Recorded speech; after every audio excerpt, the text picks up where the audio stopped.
अस्सलामुअलैकुम। अबरार रशीद एक तवील अरसे के बाद दी सिविलियन के प्लेटफॉर्म से आपकी खिदमत में हाजिर है और आपसे दरख्वास्त है कि अगर आपने अभी तक इस चैनल को सब्सक्राइब नहीं किया तो इसे सब्सक्राइब कर लें, जो बेल आइकन है उसको ज़रूर प्रेस करें। आपका बहुत बहुत शुक्रिया। उम्मीद है अब बाकायदगी के साथ इस चैनल पर भी अपनी वीडियोस आपके साथ शेयर करता रहूँगा और कोशिश करूँगा कुछ ऐसे मौज़ूआत पर गुफ्तगू की जाए जो कि हमारे मुल्क के लिए ना सिर्फ दाखिली सतह पर बल्कि खारजी सतह पर अहमियत के हामिल हैं।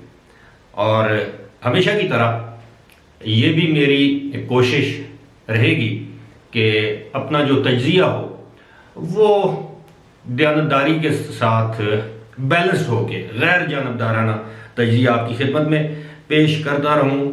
आप इससे इत्तफाक करें या ना करें, ये आपका जमहूरी हक है।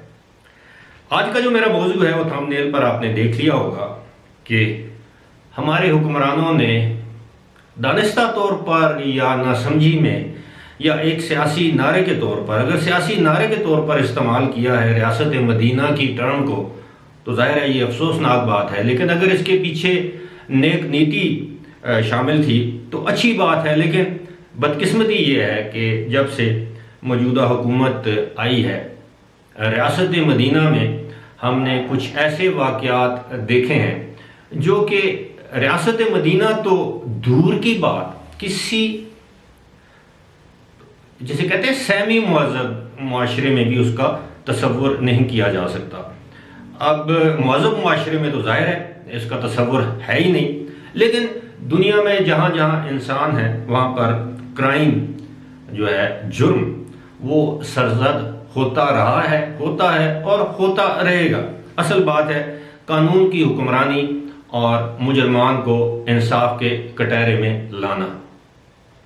हालिया दिनों में आपने देखा जो सियालकोट का शर्मनाक वाक़या पेश आया, उसके बाद फैसलाबाद में, कसूर में, अब उन वाक़यात को दोहराने की ज़रूरत नहीं। लेकिन इस वक्त जो मौजूद बहस है, जो बात, वो ये है कि एक गैर सरकारी तंजीम ने सरकारी एदाद शुमार जारी किए हैं और वो हैं जिनसी ज़्यादती या रेप के हवाले से।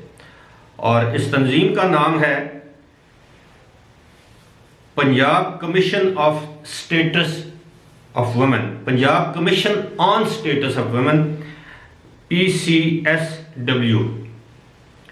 ये जो ख़वातीन की एक तंजीम है, इसने कुछ फिगर्स जारी किए हैं जो कि सरकारी एदाद शुमार पर मबनी है। और वो फिगर्स ये हैं कि 2020 में, जी हाँ सिर्फ 2020 में, जो पाकिस्तान या रियासत मदीना का दिल करार दिया जाने वाला शहर लाहौर, सिर्फ लाहौर की मैं बात कर रहा हूँ, मैं पंजाब की या पाकिस्तान की बात नहीं कर रहा, और उसमें 4732 रेप के केसेस रिपोर्ट हुए। 4732 केसेस रिपोर्ट हुए, ख़वातीन के साथ जिनसी ज़्यादती की गई। ये रिपोर्टेड केसेस है। और अगर हम इसका हिसाब निकालें तो ये 13 केसेस एक दिन में बनते हैं। यानी सिर्फ लाहौर शहर में रोज़ाना 13 ख़वातीन को जिनसी ज़्यादती का निशाना बनाया जाता है या रेप किया जाता है। अब आप अंदाज़ा कीजिए कि बाकी शहरों में सूरत हाल क्या होगी। और ये वो रिपोर्टेड केसेस हैं। और कितने केसेस ऐसे होते होंगे जो किसी भी वजह से रिपोर्ट नहीं किए जाते होंगे, अपनी या अपने ख़ानदान की इज़्ज़त की खातिर, मुआशरे में बदनामी के खौफ की वजह से, या पुलिस वाले केस रजिस्टर नहीं करते होंगे, जैसे देहातों में, छोटे शहरों में, कस्बों में आम तौर पर होता है, केसेस रजिस्टर ही नहीं किए जाते। अब ये 13 केसेस मामूली बात नहीं है। और अगर कोई तंजीम पूरे पाकिस्तान का डेटा निकाले, एदाद शुमार निकाले, तो ये फिगर तो अल्लाह ना करे दसियों हज़ारों में जा सकती है, लाखों में जा सकती है। और यही नहीं, सिर्फ लाहौर शहर में रोज़ाना एक साल में, ये 2020 की फिगर्स हैं, 2952 अगवा के केसेस रिपोर्ट हुए, खवातीन के अगवा के केसेस रिपोर्ट हुए। और ये योमिया 8 केसेस बनते हैं, यानी एक दिन में 8 खवातीन, लड़कियों या बच्चियों को सिर्फ लाहौर शहर से अगवा किया जाता है। अब मुझे ये बताइए कि क्या अगर ये फिगर हम पंजाब के जो सूबाई वजीर कानून है या पंजाब की हुकूमत है, महकमा दाखिला है, उनके सामने रखें, वो इसको झुटला तो नहीं सकते। अभी तक मालूम नहीं इनमें से कितने लोग पुलिस ने गिरफ्तार किए हैं, कितने लोगों को सज़ा हुई है या होगी। इसमें सिर्फ हुकूमती और लॉ इन्फोर्समेंट एजेंसीज, जिन्हें हम कहते हैं कानून नाफिज करने वाले अदारों को हम मूरद इल्ज़ाम नहीं ठहरा सकते।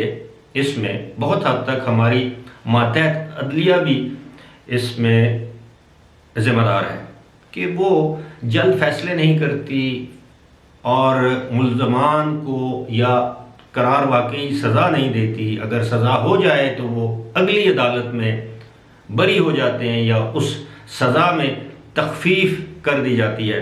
ये सारी चीज़ें ऐसी हैं जो कि एक इस्लामी मुल्क में, जिसका नाम है इस्लामी जमहूरिया पाकिस्तान, जो ला इलाहा इल्लल्लाह के नाम पर बना, और ऐसे मुल्क में जहाँ का वज़ीर आज़म सुबह शाम हमें ये बावर कराता फिरे, उसके वज़रा हमें ये यकीन दिलाते फिरें कि पाकिस्तान को रियासत मदीना का मॉडल बनाया जा रहा है, तो मैं समझता हूँ कि ऐसे लोगों को अपनी सोच तब्दील करने की ज़रूरत है। इस वक्त पाकिस्तान की दुनिया भर में जिस कदर बदनामी हो रही है या माजी में हुई है, उसकी मिसाल नहीं मिलती। कोई भी वाक़या हो, चाहे वो अक़लियतों के ख़िलाफ़ हो, मुसलमान को किसी भी वजह से मार दे, सड़कों पर दीन के नाम पर धरने हों, पुलिस वालों को सरेआम तशद्दुद करके कत्ल किया जाए, उसके बाद कातलों को, मुबैना कातलों को जेलों से रिहा कर दिया जाए, उनके मुकदमात वापस ले लिए जाएं, कमज़ोर को सज़ावार ठहराया जाए, ताकतवर जो है वो दंदनाता फिरे, तो आप बताएं कि हम ऐसी रियासत को रियासत मदीना कहने या कहलवाने के हकदार हैं? इस सवाल का जवाब मैं आप और आपके ज़मीर पर छोड़ता हूँ। फ़िलहाल इसी के साथ मुझे दीजिए इजाज़त। खुदा हाफ़िज़।